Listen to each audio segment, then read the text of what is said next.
Kampung Bahari, sebuah kawasan padat di Jakarta Utara, tampak seperti lingkungan biasa di kota besar.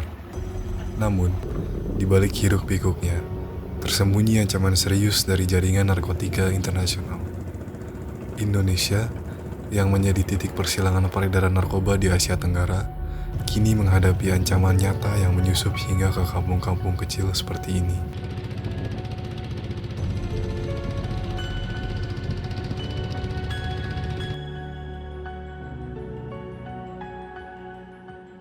Masalah narkoba ini bukan masalah Indonesia, masalah internasional. Di setiap negara ada korbannya, di setiap negara ada dealernya, di setiap negara ada pengedar-pengedarnya itu.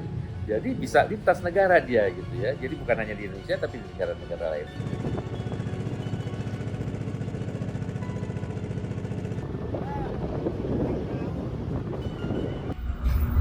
Untuk jenis-jenis narkoba yang gue edarin di Kampung Bahari ada banyak. Satu, sabu-sabu, gorila, sintek. Itu boleh dari dulu memang sudah dikenal sebagai tempat pengedar di sana.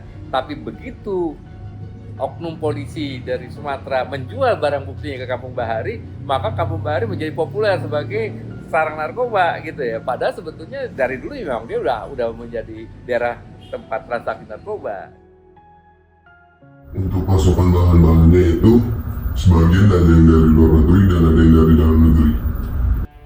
Dengan adanya jaringan perdagangan yang kompleks, banyak potensi untuk sindikat narkoba menyelundupkan barang terlarang serta oknum yang diam-diam melakukan transaksi gelap. Kita mendapatkan barang-barang tersebut melalui jalur laut. Lalu tantangan pasti ada, karena kita melalui kapal itu, melalui banyak petugas. Kita harus membatin barang itu dan harus bisa sampai aman ke dalam negeri.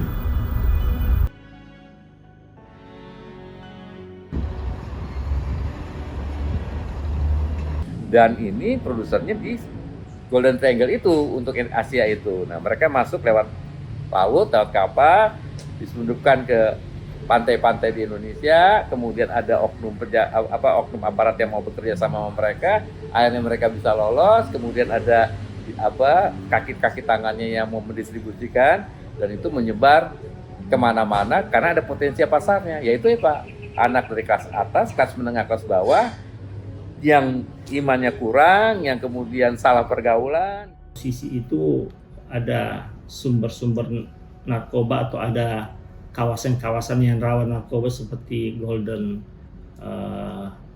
Triangle ya. Kemudian juga ada Golden Crescent, narkoba dari Golden Crescent dan dari Golden Peacock gitu ya. Nah, ini menempatkan Indonesia sebagai kawasan yang memang melintas narkoba di situ. Tersisip harapan besar di balik rasa takut mereka. Harapan akan adanya perubahan menjadi Kampung Bahari tanpa adanya label kejahatan. Mereka berharap Kampung Bahari dapat menjadi lingkungan yang bersih dari aktivitas narkoba serta kejahatan-kejahatan lainnya. Alasan gue buat berhenti itu emang dari guanya sih dari udah lama, karena gue juga takut. Banyak teman-teman gue yang banyak yang udah ketangkap dan banyak juga yang udah banyak yang pada meninggal di situ. Makanya gue di sini sampai saat ini gue coba buat berhenti di dunia narkoba. Jadi narkotika itu ada di setiap kelas sosial, ada di mana-mana, tidak memandang orang itu kaya miskin, tidak memandang itu adalah keluarga utuh atau keluarga broken home, bisa kenal semuanya. Banyak dari mereka yang menunjukkan perilaku defensif dan tertutup ketika diminta untuk menggambarkan sedikit kondisi rawan di dalam sana. Untuk ngaruh sih ngaruh ya bang. Ya. Jadi ngaruh itu parah bang, itu aktivitas itu. Makanya kita kan di sini kan juga kita punya saudara kan, kita untuk terus sosialisasi dia lah gitu. Karena mungkin di sini kurang sosialisasi aja gitu bang. Menyampaikan kepada masyarakat bahwa jangan takut untuk dilakukan rehabilitasi. Itu yang paling penting. Karena di masyarakat ini ada keengganan. Bila dia dia tahu keluarga atau temannya menggunakan narkoba, ya, ini kan takut untuk dilakukan penegakan hukum, di penjara dan sebagainya. Itu kan ketakutan ya. Gua makin narkoba iya pas dari gua lulus SMP. Narkoba ini sekarang bukan hanya di kota besar, tapi sudah sampai ke desa-desa. Di kampung-kampung di luar sana sekarang orang juga udah pakai narkoba gitu loh, di Sumatera, di Sulawesi, di Kalimantan. Jadi ini udah menyebar, bukan hanya ada di kota besar. Untuk penjangkauannya ini, ya, untuk penjangkauan reach out ini kita ada kegiatan yang namanya deteksi dini.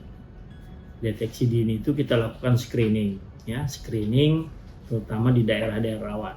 Nah, itu screening ini bisa dilakukan oleh rekan-rekan kita, baik dari BNNP maupun dari BNK Kota, ya, kemudian dari BNN sendiri melaksanakan penjangkauan atau deteksi dini dengan cara melaksanakan pemeriksaan urin, ya, urin secara massal misalnya.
Gua awalnya dirujuk ke rumah sakit yang dimana untuk melakukan rehab. Pada saat rehab, emang awalnya berat buat gua. Tapi karena ada support dari keluarga dan ada niat buat gua buat berubah yang jadi lebih baik, gua jalanin pelan-pelan. Emang awalnya berat, gua masih suka sakau kayak gitu kan. Dan di situ gua dikasih obat penenang biar gua nggak terlalu sakau banget. Dan dosisnya itu nggak terlalu besar. Undang-undang narkotika mengatakan pengguna narkotika itu bukan dihukum di penjara, tapi harus direhabilitasi. Kenyataannya enggak, pengguna narkotika begitu ditangkap diperas oleh oknumnya. Nah, itu jadi satu masalah. Kemudian diminta dana yang juga cukup banyak supaya misalnya dilepas atau apa. Itu kan sebetulnya harusnya petugas ini begitu tahu ada yang kena narkoba, dia itu dibawa ke di asesmen oleh psikolog, oleh dokter, ada oh ini tingkat kecanduannya seperti ini, harus dimasukkan rehabilitasi 6 bulan atau 9 bulan atau 3 bulan. Tapi kalau dia pengedar itu harus dihukum gitu loh, dan dimiskinkan. Benar ya, pasti ada bang. Harapannya semoga tidak ada lagi bang narkoba ya kan. Gitu. Karena kita juga mau maju gitu bang kehidupan ya kan. Kita juga nggak mau diasingkan ya kan, nyari kerja susah segala macam gitu bang. Semoga dengan adanya presiden baru ya kan, Kampung Bari mungkin lebih diprioritaskan ya kan untuk masalah itu bang. Nah, saran saya sebaiknya memang narkoba ini harus ditangani secara komprehensif dan menyeluruh serta berintegritas. Kalau aparat hukumnya masih mudah disogok, masih mudah kerja sama-sama pengedar, masih mudah menyalahgunakan peraturan perundang-undangan, nah masalah narkoba nggak akan habis. Kampung Bahari bukan sekedar masalah lokal. Ini adalah simpul dalam jaringan perdagangan narkoba transnasional yang melibatkan banyak negara. Kisah ini mengingatkan bahwa ancaman lintas batas membutuhkan kerjasama global untuk diatasi. Di balik bayang-bayang kegelapan, ada harapan bahwa kolaborasi internasional bisa membebaskan generasi kita dari arus ini, serta membawa masa depan yang lebih aman. Kampung Bahari menjadi saksi, bukan hanya penderitaan, tapi juga harapan akan dunia yang bersatu, melawan kejahatan lintas batas.